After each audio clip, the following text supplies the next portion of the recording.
স্কুলে উপবৃত্তি হিসেবে জাকাতের টাকা দেয়া হতো। আমি না জেনে দীর্ঘদিন তা গ্রহণ করেছি। আমি জাকাত গ্রহণের উপযুক্ত নই, এখন আমার করণীয় কী? উত্তর হলো প্রিয় দর্শক, জাকাত গ্রহণের উপযুক্ত নয় এমন কোনো ব্যক্তি যদি জাকাতের টাকা গ্রহণ করেন যেকোনোভাবে, উপবৃত্তির নামে হোক, উপহার উপঢৌকনের নামে হোক, অন্য কোনোভাবে হোক, তাহলে সেটা তার জন্য জায়েজ নয়। যেহেতু আপনি না জেনেই গ্রহণ করেছেন সেজন্য আপনার জন্য গুনাহ হবে না, আপনার এর জন্য কোনো গুনাহ হবে না। তবে আ আপনি যে টাকা নিয়েছেন সে টাকা যার কাছ থেকে নিয়েছেন তাকে ফেরত দিতে হবে যাতে তিনি উপযুক্ত গরিবকে বা এর হকদারকে পৌঁছে দেন, অথবা আপনি কোনো গরিব দুঃখীকে ওই টাকাটা সাদাকা করে দিতে হবে জাকাত আদায়ের নিয়তে, যে ব্যক্তি জাকাত তার। তাহলে ইনশাআল্লাহ এটি হয়ে যাবে। এবং কর্তৃপক্ষ যারা এই কাজটি করেছেন, উপবৃত্তির নামে বিভিন্ন নামে মানুষকে জাকাতের টাকা দিচ্ছেন, সেখানে যাদেরকে টাকা দিচ্ছেন তারা জাকাতের হকদার কিনা সেটি নিশ্চিত হওয়া তাদের কর্তব্য ছিল। এই কাজটি না করে তারা অন্যায় করেছে। এবং অনেক সময় দেখা যায় জাকাতের টাকা দিয়ে আমরা এই ধরনের কাজ করি। জাকাতের টাকা দিয়ে আপনি যেটাই করেন হকদারের কাছে পৌঁছানোর আগে আপনাকে এনশিওর করতে হবে যে হকদার সে আসলে জাকাত খাওয়ার উপযুক্ত কি না, এটা দাতার কর্তব্য। এরপরে প্রশ্ন হলো, স্ত্রীর সাথে ঝগড়া লাগলে মাঝে মধ্যে আমি বিরহের গান গাই, কখনো কখনো শুনি, এতে কি স্ত্রী তালাক হয়ে যাবে? গান গাওয়া বা শোনা এটা মৌলিকভাবে স্ত্রী তালাক হওয়ার কোনো কারণ নয়, যদি সেটা বিরহের গানও হয়।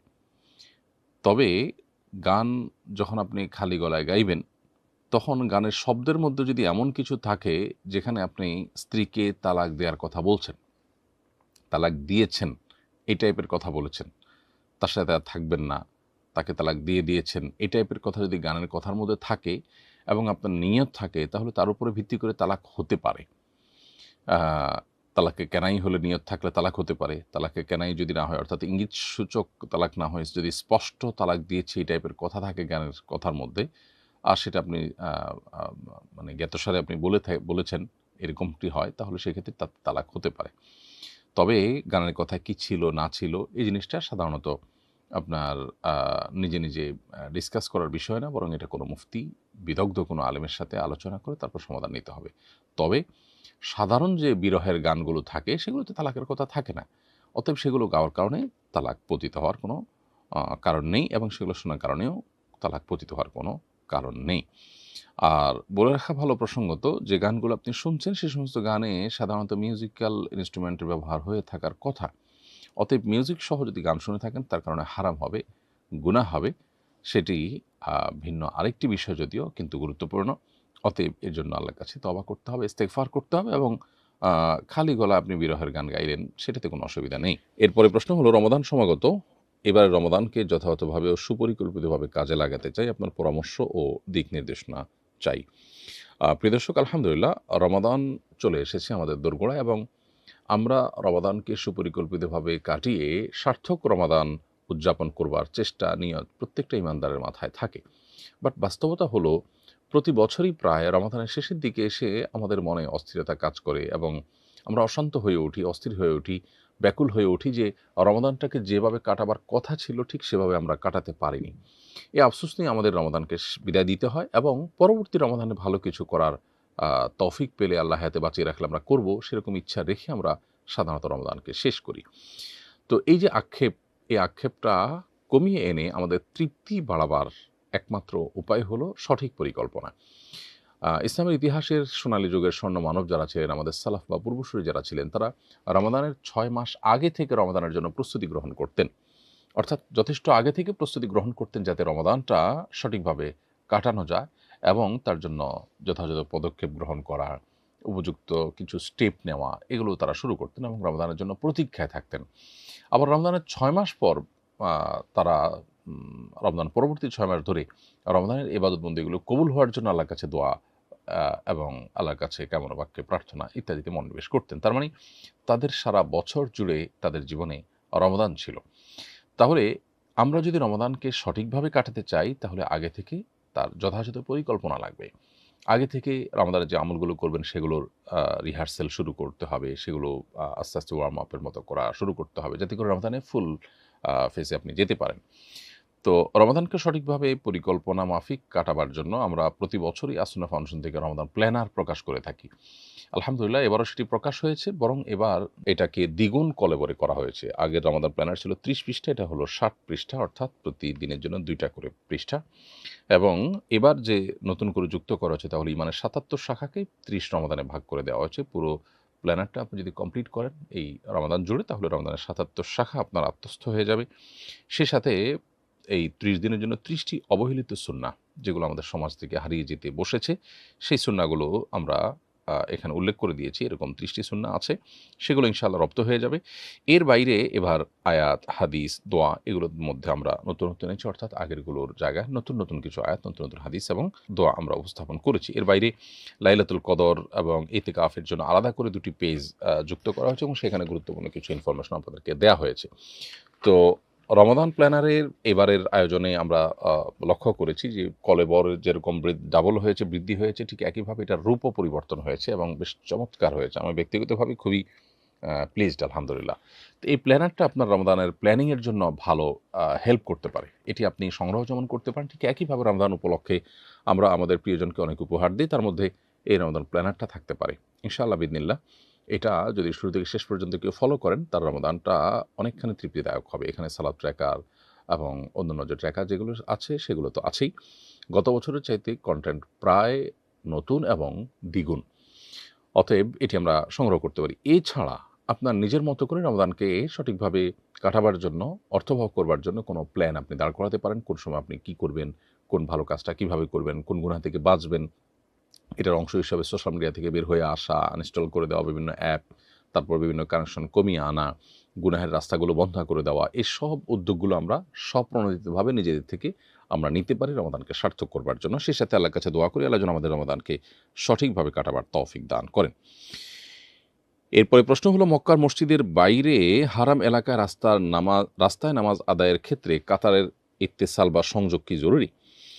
উত্তর হলো যে ফোকাহে আহনাফের মতে, হানাফি মাযহাব, হানাফি থট অনুযায়ী কাতারের সংযোগ থাকা জরুরি জামাতে নামাজ বিশুদ্ধ হওয়ার জন্য।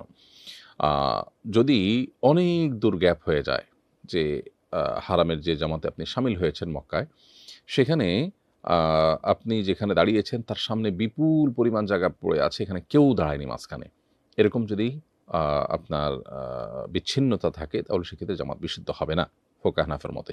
যদিও হাম্বলি ফকিগণ, সৌদি আরবের ওলামায়ে কেরামগণ তারা বলেন যে আপনার যদি আপনি ইমামকে ফলো করতে পারেন, যেমন সাউন্ড আসছে, দেখতে পাচ্ছেন, তাহলে গ্যাপ বেশি থাকলেও জামাত বিশুদ্ধ হয়ে যাবে, নামাজ বিশুদ্ধ হয়ে যাবে।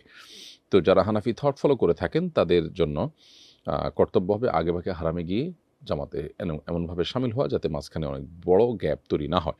হ্যাঁ, যদি গ্যাপ থাকে এবং সাইডেও কিছু মানুষ দাঁড়ানো থাকে আর গ্যাপটা কাভার হয়ে যায়, তাহলে সেক্ষেত্রে নামাজ বিশুদ্ধ হয়ে যাবে। কিন্তু যদি এমন হয় যে না, আপনি যেখানে দাঁড়িয়েছেন সামনে অনেক বিশাল জায়গাতে কেউ দাঁড়ায়নি, তাহলে সেক্ষেত্রে আপনার 3 কাতারের বেশি মানুষ বিচ্ছিন্নতা তৈরি করেছে বা বিচ্ছিন্নতা সৃষ্টি হয়েছে, তাহলে সেক্ষেত্রে আপনার সে জামাতে নামাজ পড়লে আপনার এই ইক্তেদা সহি হবে না, শুদ্ধ হবে না। প্রশ্ন হলো, 80 বছর বয়সী মাজুর মহিলা হঠাৎ উত্তরাধিকার সূত্রে 10 লক্ষ টাকা পেলে তার উপর কি বদলি হজ করা ফরজ হবে? 80 বছর বয়সী মাজুর মহিলা যদি উত্তরাধিকার সূত্রে এমন টাকা পান যেটা দিয়ে হজ করা যায়, তাহলে সেক্ষেত্রে তার উপরে হজ ফরজ হবে। তিনি যদি শারীরিকভাবে সক্ষম হন গিয়ে হজ করার মতো, তাহলে সেক্ষেত্রে তার সাথে একজন মাহরাম সাথে নিয়ে যাওয়ার মতো টাকা হলে তখন তার উপর হজ ফরজ হবে। আজকাল 10 লাখ টাকায় বাংলাদেশ থেকে হজ করা যায় না। যদি যায় তাহলে সেক্ষেত্রে 10 লাখ টাকায় যথেষ্ট তার হজ ফরজ হওয়ার জন্য, যদি তিনি ফিজিক্যালি সুস্থ হন এবং সাথে কোনো মাহরাম নিয়ে যাওয়ার মতো ব্যবস্থা তার কোনোভাবে থাকে। মাহরামের চেইনটা কিন্তু অনেক বড়। অতএব একজন না একজন পাওয়ার কথা এখানে। অতএব একজন নারী তিনি নিজের এবং সাথে মাহরামের টাকা জোগাড় করতে পারলে হজ ফরজ হয়। সে টাকা জোগাড় হয়েছে এবং তার শারীরিক কন্ডিশন ভালো হজ করে আসার মতো, তাহলে তার উপর হজ ফরজ হয়ে গেছে। ফিজিক্যালি গিয়ে হজ করতে হবে তাকে। আর যদি শারীরিকভাবে তিনি অসুস্থ হয়ে যান, অপারগ হয়ে যান, তাহলে সেক্ষেত্রে তিনি বদলি হজের ব্যবস্থা তাকে করতে হবে। অর্থাৎ অন্য ব্যক্তি যিনি নিজের হজের আগে আদায় করেছেন, এরকম কোনো ব্যক্তিকে পাঠিয়ে তার পক্ষ থেকে হজ করাতে হবে। ইনশাআল্লাহ তাতেও তিনি দায়মুক্ত হবেন। এরপরে প্রশ্ন হলো, ছোট ভাই ভার্সিটিতে পড়ে, আব্বুর সামর্থ্য কম, আমি চাইলে কি তাকে আমার যাকাতের টাকা দিয়ে পড়াশোনা করাতে পারবো? উত্তর হলো, আপনার ছোট ভাই যদি যাকাত গ্রহণের উপযুক্ত হয়, অনেক অভাবী হয়, এদিকে সে বালেগ আ প্রাপ্তবয়স্ক হয়ে গেছে। আপনার বাবার উপরে তার খরচ বহন করা এটা আর কর্তব্য থাকেনি। তো এরকম পর্যায়ে আপনার ভাই আ গরিব হলে, দরিদ্র হলে, আ তার সেরকম সামর্থ্য না থাকলে, তাহলে সেক্ষেত্রে আপনি তাকে যাকাতের অর্থে পড়াতে পারেন, কোনো অসুবিধা নেই। আপন ভাই প্রাপ্তবয়স্ক হলে তার যদি নিড থাকে, এমন নিড যেটা যাকাতের হকদার হয়, যার ফলে তাহলে তাকে যাকাতের টাকা দেয়া যায়। ভাই-বোনকে যাকাতের টাকা দিতে কোনো অসুবিধা নেই যদি তারা যাকাতের হকদার হয়, তাহলে সেক্ষেত্রে। অতএব আপনি আপনার ভাইকে পড়াশোনা চালাবার জন্য যাকাতের টাকা দিতে পারেন। নির্বাচনী প্রচারণার কাজ করে টাকা গ্রহণ করার বিধান জানতে চাই। নির্বাচনী প্রচার করার কাজে আপনি অংশগ্রহণ করে যদি টাকা গ্রহণ করেন, পারিশ্রমিক নেন, সেটা জায়েজ। সৎ যোগ্য ব্যক্তির আ পক্ষে যদি বিদ্যমান যে আপনার কাঠামোগত পরিবর্তন, বিশেষ করে শরিয়া বিরোধী কাঠামো, সেটা পরিবর্তন করবার আ নিয়তে যদি আপনি আ নির্বাচনে কেউ কাজ করছেন, তাকে আপনি হেল্প করেন বা তাকে আপনি সময় দেন। যেহেতু আপনি সময় দিচ্ছেন, শ্রম দিচ্ছেন, অতএব এটার বিনিময় গ্রহণ করা আপনার জন্য জায়েজ। আর যদি এমন কোনো প্রার্থী আ এর সপক্ষে আপনি কাজ করেন যে প্রার্থী নিজে আ ভালো মানুষ নন, মুত্তাকি পরহেজগার নন এবং তিনি বিজয়ী হলে দিন, ইসলাম, মুসলিম উম্মাহর স্বার্থ তার দ্বারা সংরক্ষিত হবে না, দেশের স্বার্থ তার দ্বারা সংরক্ষিত হবে না, তাহলে তার সপক্ষে প্রচারণা চালানো এমনিতেই নাজায়েজ। বিনা পয়সায় করলেও সেটা নাজায়েজ হবে, আর টাকা নিয়ে করা তো আরও বেশি নাজায়েজ হবে। অতএব যদি ভালো প্রার্থী হয় তাহলে তার পক্ষে প্রচারণা করার জন্য সময়, শ্রম, মেধা ব্যয় করতে হলে আপনাকে সেটার জন্য বিনিময় গ্রহণ করতে কোনো অসুবিধা নেই।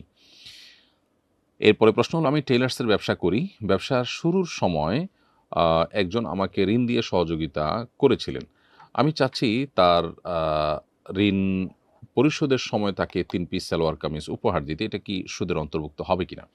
উত্তর হলো না, এটা সুদের অন্তর্ভুক্ত হবে না, বরং এটা ঋণ পরিশোধের ক্ষেত্রে যে আপনার সুযোগটা রয়েছে শরিয়ার দৃষ্টিকোণ থেকে, সেটা হলো যে কেউ যদি ঋণ দেয় এবং তিনি ঋণের বিপরীতে কোনো সুবিধা নেওয়ার কোনো উদ্দেশ্য, ইনটেনশন, চুক্তি কোনো কিছুই তার না থাকে, তো সেক্ষেত্রে আপনি ঋণ গ্রহীতা হিসাবে টাকাটি ফেরত দেওয়ার সময় যদি কিছু বাড়িয়ে দেন আ তার প্রতি তার প্রতি যে কৃতজ্ঞতা বোধ সেই জায়গা থেকে, তাহলে সেটা নাজায়েজ নয়।